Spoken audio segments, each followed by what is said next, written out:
On va s'intéresser aujourd'hui à un véritable casse-tête, un dilemme qui se joue au sein d'une des plus grandes institutions de recherche au monde, le CNRS en France. Il est question de l'intelligence artificielle et la décision qu'ils sont en train de prendre pourrait bien redéfinir l'avenir de la science française. Au fond, la question est assez simple. Faut-il se comporter comme le gardien d'un coffre-fort dont le seul but est de protéger à tout prix le trésor accumulé, c'est-à-dire les données et le savoir, ou faut-il agir comme une banque qui, pour survivre et prospérer, doit investir, prendre des risques et utiliser les nouveaux outils à sa disposition? On a là deux philosophies, deux visions du monde qui s'affrontent. D'un côté, la sécurité avant tout, la préservation du patrimoine scientifique.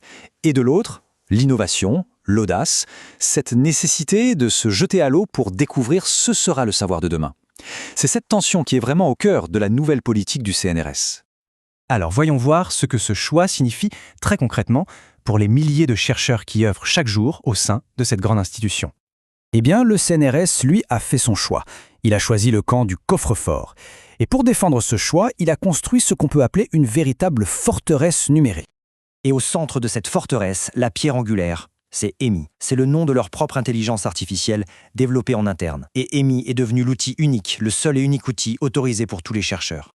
La politique est d'une simplicité redoutable. D'un côté, dans la colonne autorisée, il n'y a qu'une seule ligne, EMI.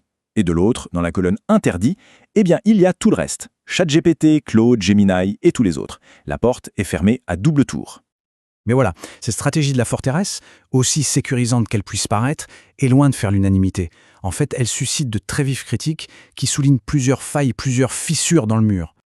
Ces critiques, elles tournent principalement autour de 4 points. D'abord, l'anachronisme d'une telle décision. Ensuite, la question de la vitesse. Puis, un point crucial, la compétitivité. Et enfin, un phénomène bien connu des informaticiens, le shadow IT. Regardons ça de plus près. Premier argument, l'anachronisme.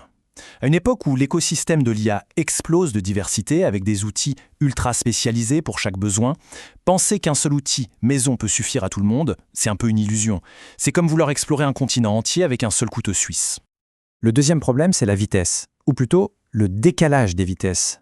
D'un côté, vous avez l'IA qui évolue à un rythme effréné presque chaque semaine, et de l'autre, le temps long, très long de l'administration. Le risque, il est évident. C'est qu'à chaque nouvelle mise à jour de ChatGPT ou Gemini, EMI prend un sacré coup de vieux. Et on arrive au troisième argument, qui est sans doute le plus inquiétant, la compétitivité.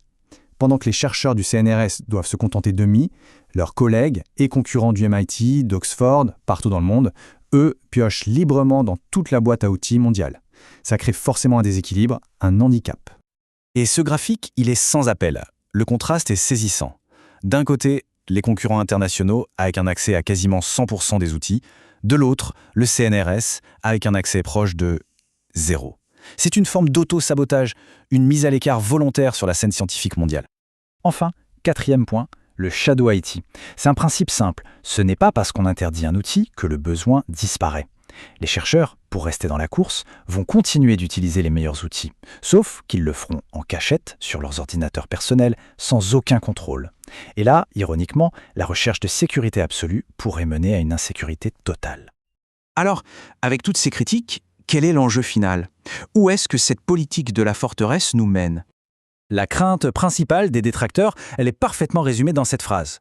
En voulant à tout prix protéger son héritage, son passé, le CNRS prend le risque de sacrifier sa capacité à inventer le futur.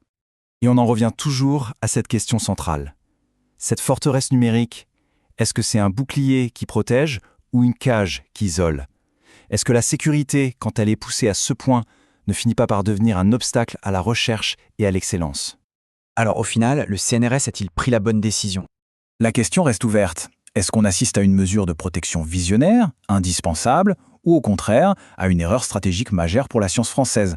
L'avenir nous le dira, bien sûr, mais une chose est certaine, à l'ère de l'intelligence artificielle, la ligne entre la prudence et la paralysie est devenue extraordinairement fine.